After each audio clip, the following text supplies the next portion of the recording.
The radio that kept Dad's greatest secret for 50 years. The radio died exactly 10 days after Dad's funeral. I discovered this that morning when I came to sort through his belongings in the small house on the outskirts of Portland, where he'd lived for the past 15 years, ever since Mom died of cancer. The old Zenith Transoceanic from 1967 sat in its usual spot on the kitchen table. The brown leather case was worn with age. The chrome details had dulled, but Dad treated it like a treasure. Every morning at breakfast, he'd carefully turn the tuning dial, catching signals from distant stations in San Francisco or Los Angeles. Music from the 1960s would fill the kitchen, and Dad would tap his fingers on the countertop in rhythm. Now only dead static came from the speaker. I was 58 years old, and after 30 years working as a cook at Jefferson Middle School, I'd learned to fix any kitchen appliance. Mixers, blenders, slow cookers, coffee machines. If something broke in the school cafeteria, they called me. A radio shouldn't be any different. At the electronics repair shop on Burnside Street, they explained that the problem was likely dried-out capacitors. The repairman examined the radio and frowned. In his opinion, the radio weighed more than it should, and there might be something extra inside. The repairman offered to open the case right there in the shop. But something made me take the radio home. Maybe I wanted to take apart Dad's last possession alone, without prying eyes. At home, I carefully unscrewed the back panel. Inside, I found the usual parts of any old radio: tubes, capacitors, inductors. But taped to the back wall of the case with wide electrical tape was a large envelope made of heavy paper. My hands trembled as I peeled off the tape. Dad had never been a man of secrets. My whole life, he'd been an open book, worked as a welder at the shipyard, loved baseball and old movies, never raised his voice. After Mom's death, he became even quieter, but he had no secrets. At least that's what I thought. The envelope contained a newspaper clipping folded in quarters and a sheet in Dad's handwriting. The newspaper had yellowed with time, but the text was clear. Portland, Oregonian, May 16th, 1973.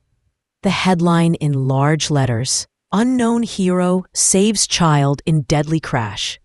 The article was short, just 3 paragraphs.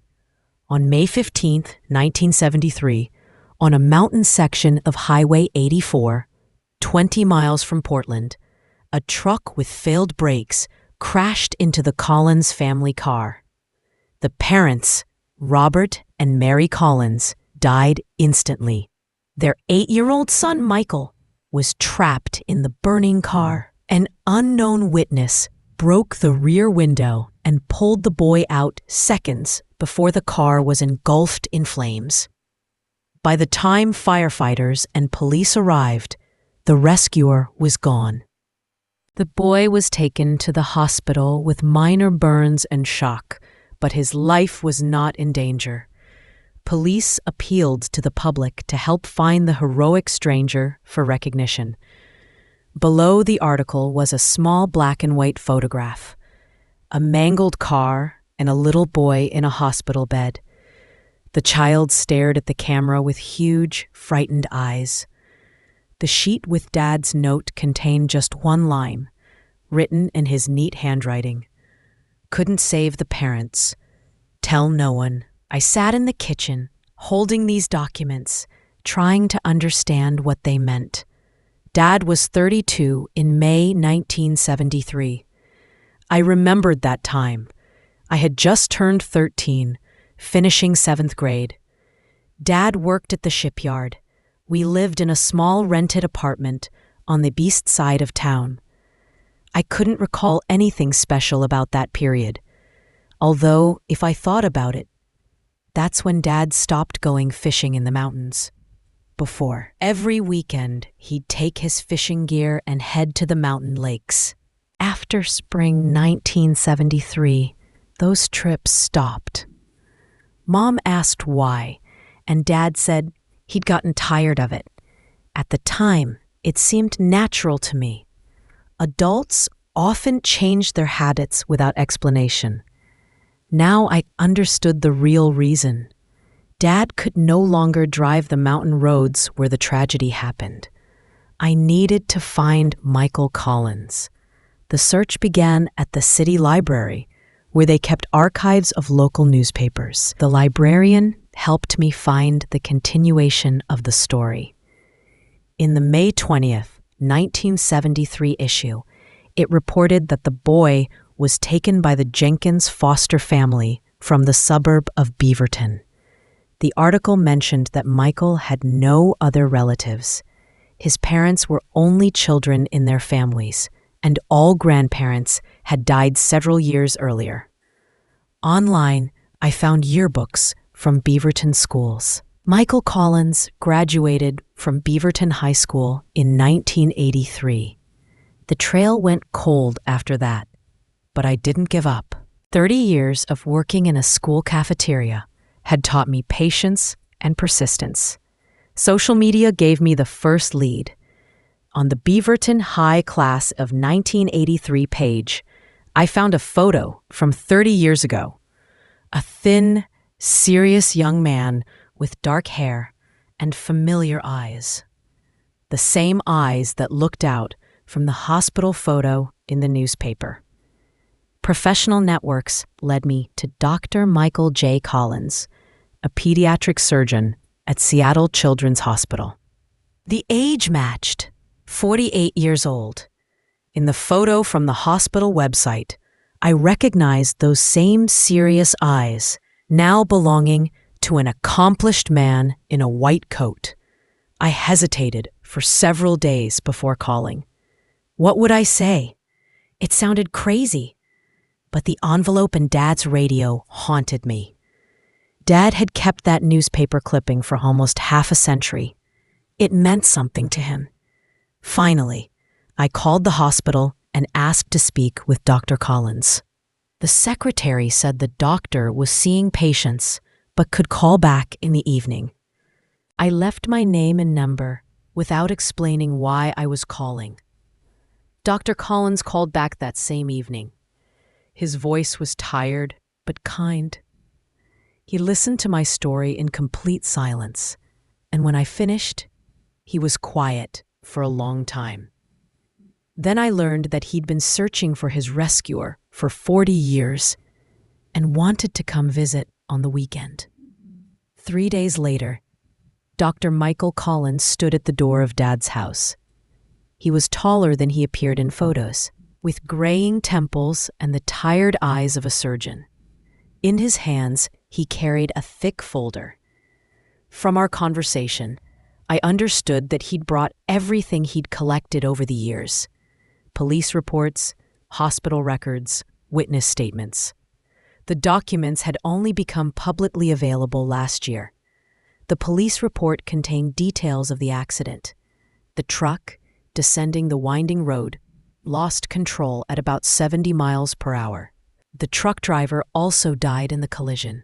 The Collins car caught fire almost immediately after impact.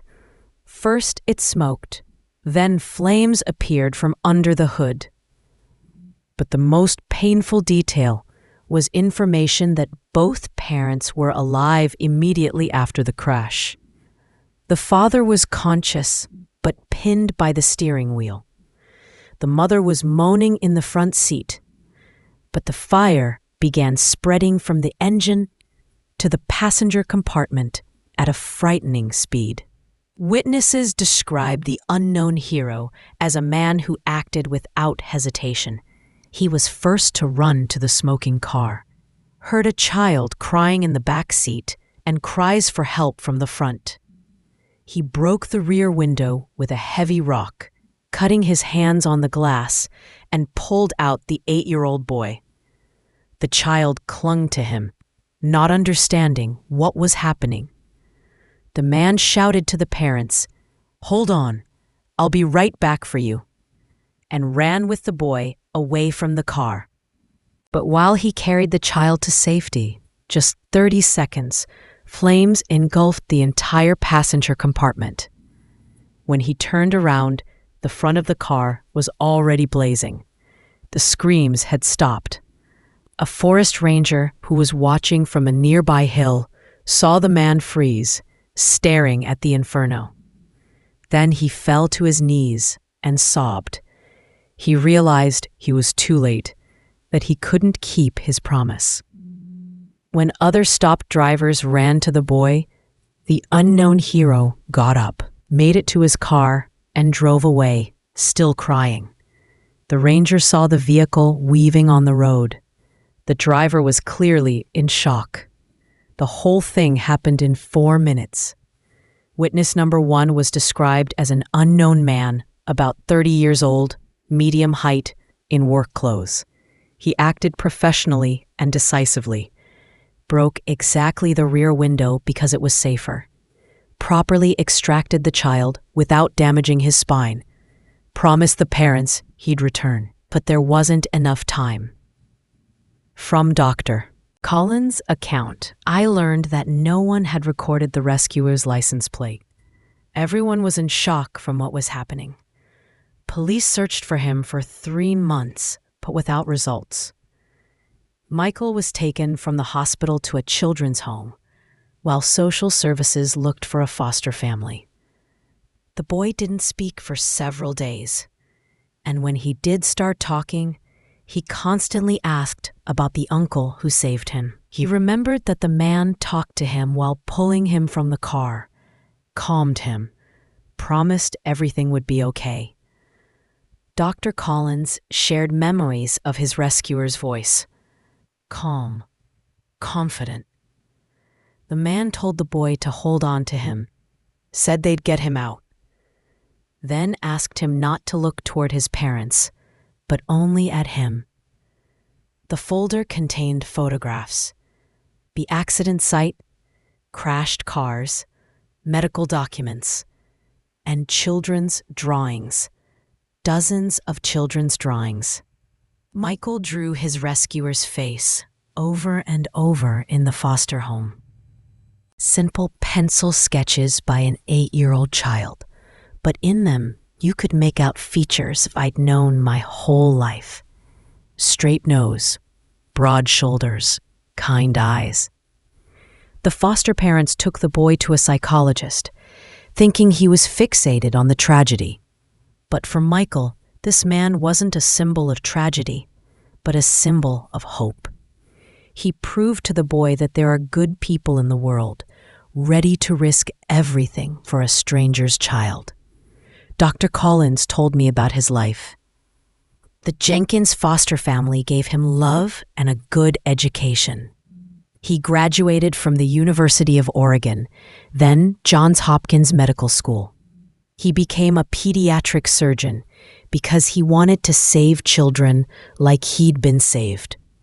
In 20 years of practice, he performed thousands of operations and saved hundreds of little lives.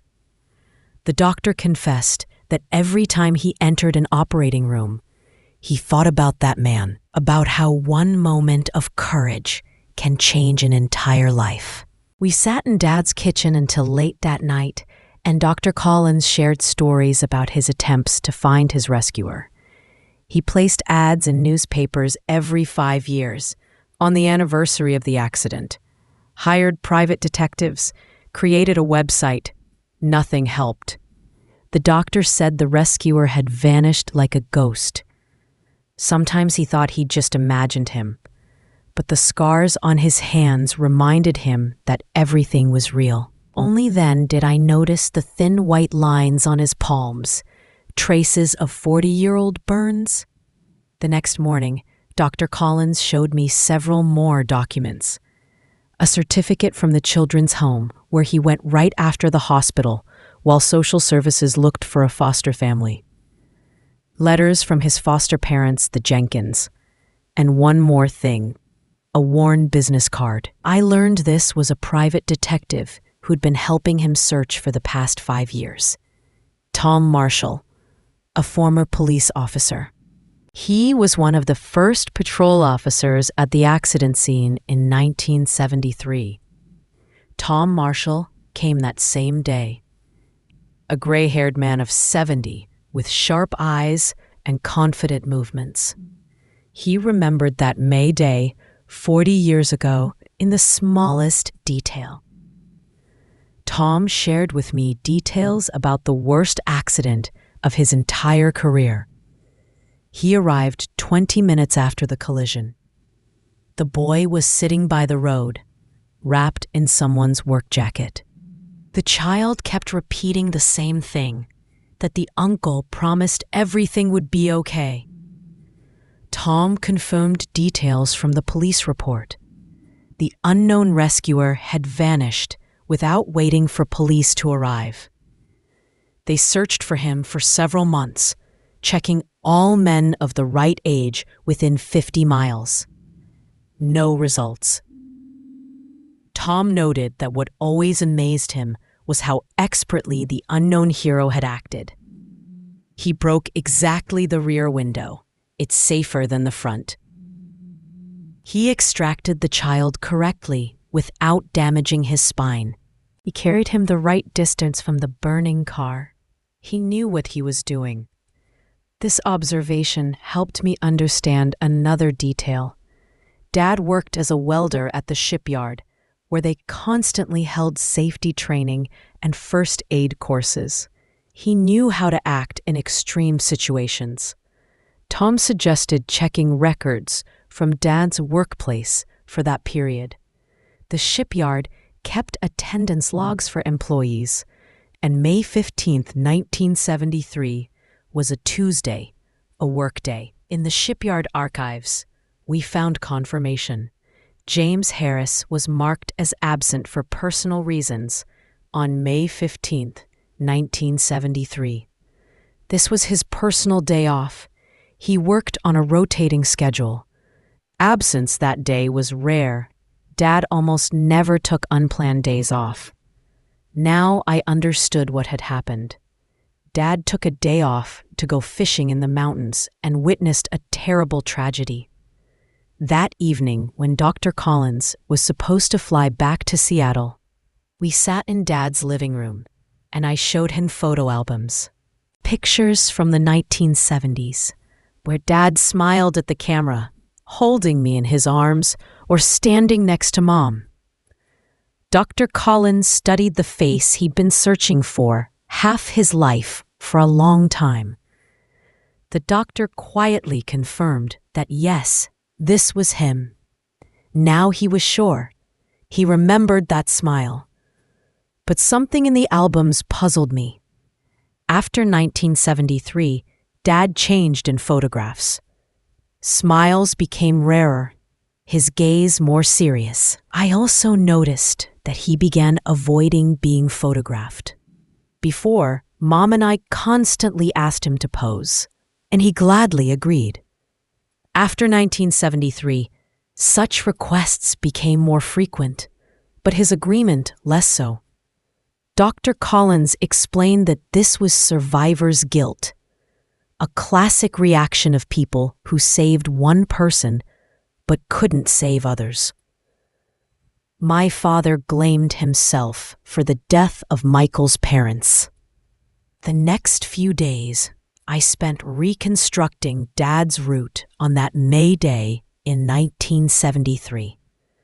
Highway 84 was the main road to popular fishing spots in the Cascade Mountains.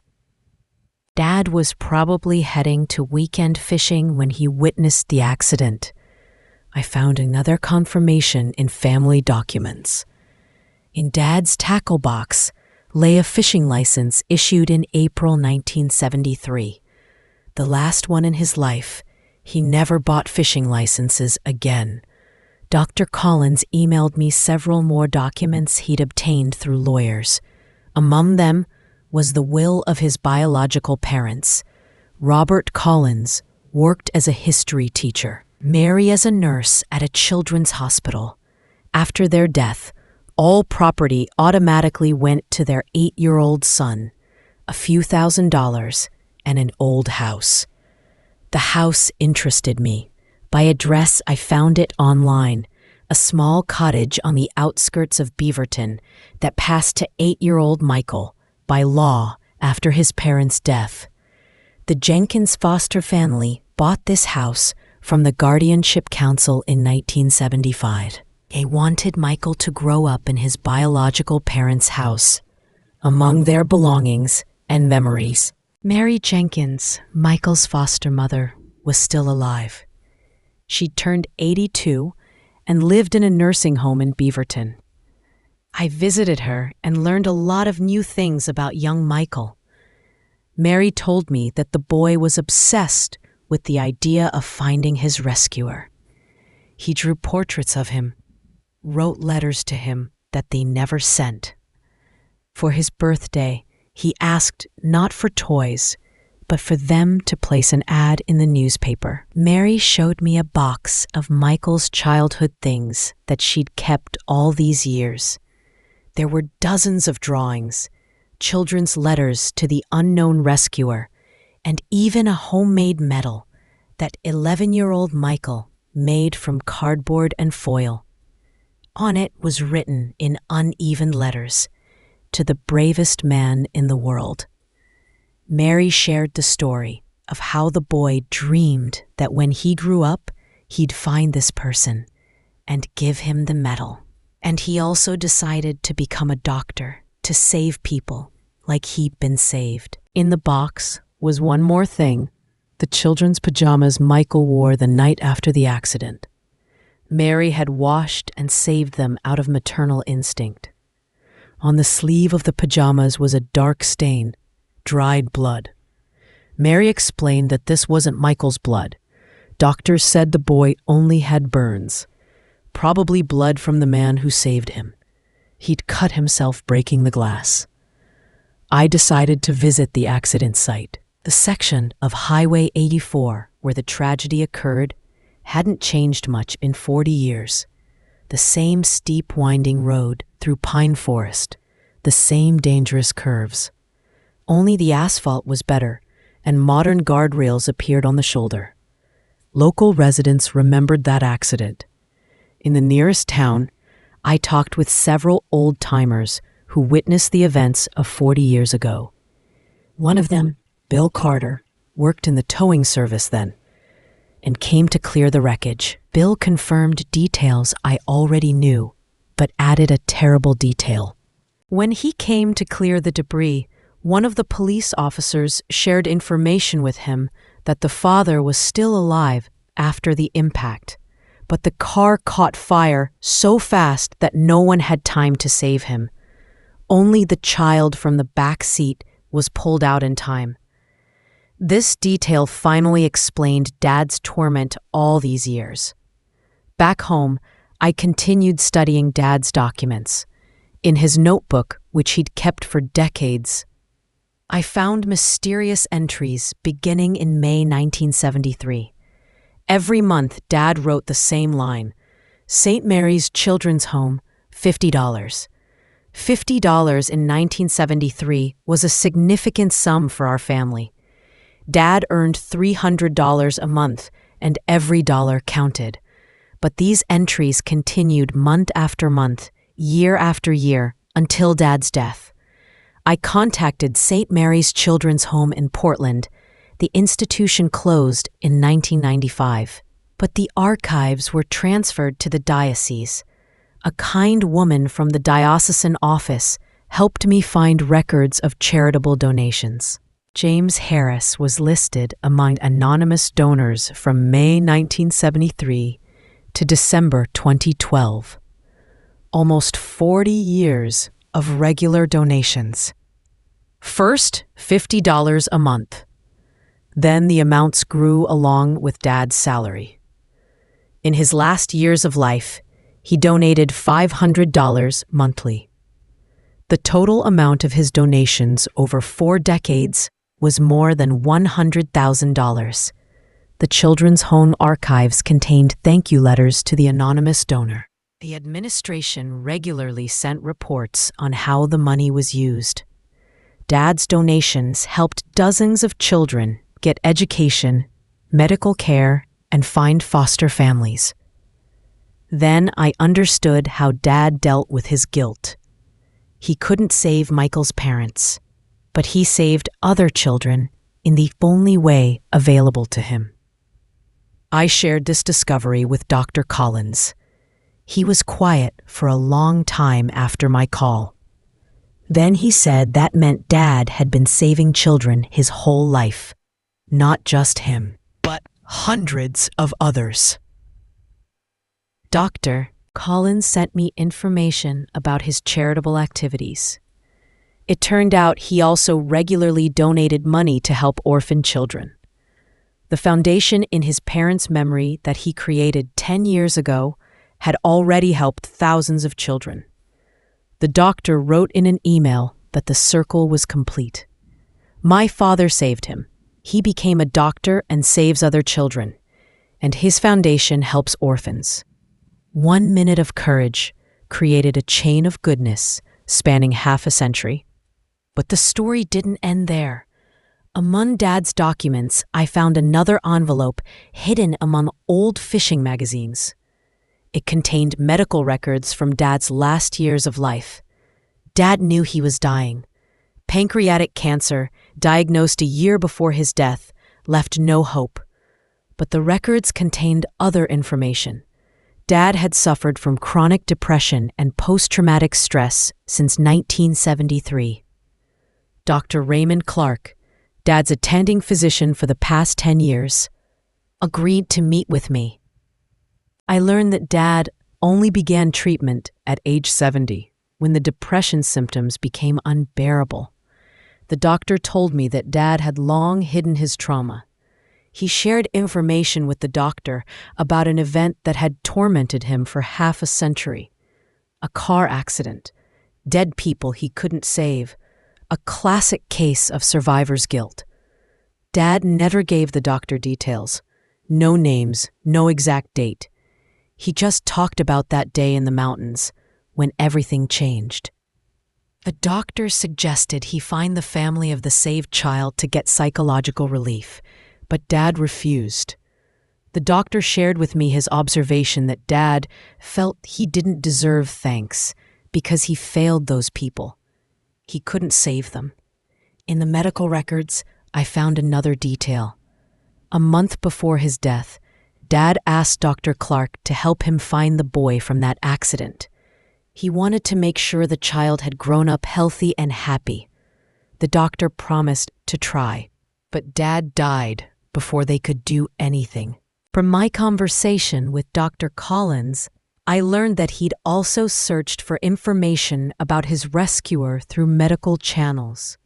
He'd contacted Portland hospitals several times, asking them to find a man who might have been treated for hand injuries in May 1973. The doctor shared with me the thought that if he'd known Dad's name, he would have found him sooner. Medical communities are small. Everyone knows each other. We agreed to meet again. Collins wanted to bring something important. A week later, he came to Portland again, but this time not alone. With him were his wife Elizabeth, a child psychologist, and their 2 children, 15-year-old son Robert and 13-year-old daughter Sarah. The doctor shared with me that he'd named his son Robert after his biological father who died in that accident.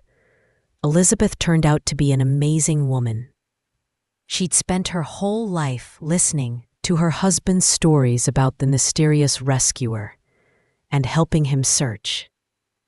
She was the one who suggested creating a website and posting ads on social media. Elizabeth explained to the children while we sat in Dad's living room that Michael never forgot about that day. He became a doctor because he wanted to save people, like he'd been saved. The children listened to this story with admiration. For them, Grandpa James, as they decided to call Dad, became a hero from an adventure book. Dr. Collins brought several important things with him. First, that same children's medal made from cardboard and foil that 11-year-old Michael had made for his rescuer 40 years ago. Second, new documents he'd received from the private detective. Tom Marshall continued investigating and found several more witnesses to that accident. The tow truck driver who removed the car wreckage, a nurse from the hospital where Michael was taken, a forest ranger who patrolled that section of road. They all confirmed the same heart-stopping story about those 4 minutes. The unknown man fought for every second, trying to save everyone. The ranger added the most tragic detail. He heard the man shouting to the parents that he'd return, that everything would be okay. But fire was faster than man. From Dr. Collins' story, I understood the scale of Dad's tragedy. He acted like a hero, but ended up feeling like a failure. He saved one life, but couldn't save 2 others. He made a promise he couldn't keep. He heard the last cries of people he'd abandoned. This guilt ate at him from the inside for 50 years. Third important thing Dr. Collins brought was a thick folder of photographs. In 20 years, working as a pediatric surgeon, he'd saved pictures of hundreds of little patients he'd saved. Children with congenital heart defects, accident victims, cancer patients. Dr. Collins shared with me the thought that every time he saves a child, he thinks about my father, about how 1 minute of courage can change an entire life. We decided to visit the accident site as a family. Dr. Collins wanted to show the children where it all began, and I wanted to honor Dad's memory at the place that changed his life. The winding curves of Highway 84 greeted us on a sunny autumn day. Dr. Collins easily found the exact accident location, a large boulder by the roadside that he remembered from childhood.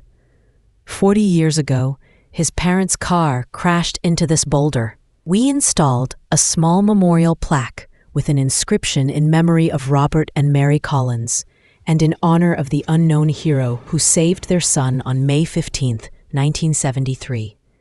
Dr. Collins attached the children's medal that he'd made 50 years ago to the rock. The doctor shared with me the feeling that the medal had finally reached its intended recipient. Over the following months, I continued studying Dad's documents. It turned out that St. Mary's Children's Home wasn't the only recipient of his help. Dad anonymously donated money to 3 children's hospitals, 2 orphanages, and a foster family assistance program. Workers at these organizations remembered the mysterious benefactor. Every month, money transfers came from J. Harris with no return address. Letters with donations often contained short notes, for children who need help or in memory of those I couldn't save. The total amount of Dad's charitable donations over 40 years exceeded $300,000. Huge money for a man who worked as a welder his whole life. I understood why our family was never wealthy despite Dad's stable job. A third of his earnings went to help other people's children. Mom probably knew about this, but never objected. They lived modestly, but their conscience was clear. In an old toolbox, I found a notebook where Dad kept a list of people he'd helped. Short entries. Mrs. Johnson, groceries. Young guy, gas. Family with children, car repair. These entries were kept from 1973 until Dad's death. In total, there were more than 300 names and cases in the list. At the end of the notebook, Dad wrote something like a will. If someone is reading this after my death, know that every good deed comes back 100-fold. I couldn't save everyone I wanted to, but I tried to help everyone I could. Don't seek fame, just do good. I never fixed Dad's radio. It sits in the same place on the kitchen table. a silent witness to the secret that changed many lives. Sometimes I turn it on and listen to the silence, remembering the man who hid his kindness from the world his whole life. Dr. Collins became part of our family. His children call me Aunt Susan, and I consider them my nephews and niece. Every May 15th, we meet at the Memorial Stone on Highway 84 to honor the memory of all participants in that long-ago tragedy. This year, Robert Collins, the doctor's 15-year-old son and my godchild, shared with me his plans to also become a doctor. Like his father, like dozens of other children who were helped by Dad's anonymous donations. The circle of goodness that began with Dad's deed 50 years ago continues to expand. And in my kitchen still sits the old radio, keeping the memory of a man who taught me the most important thing. True heroism doesn't require witnesses. And true kindness doesn't wait for rewards. Every morning, while making breakfast, I look at that radio and remember Dad's words. Just do good, honey. Nothing else matters.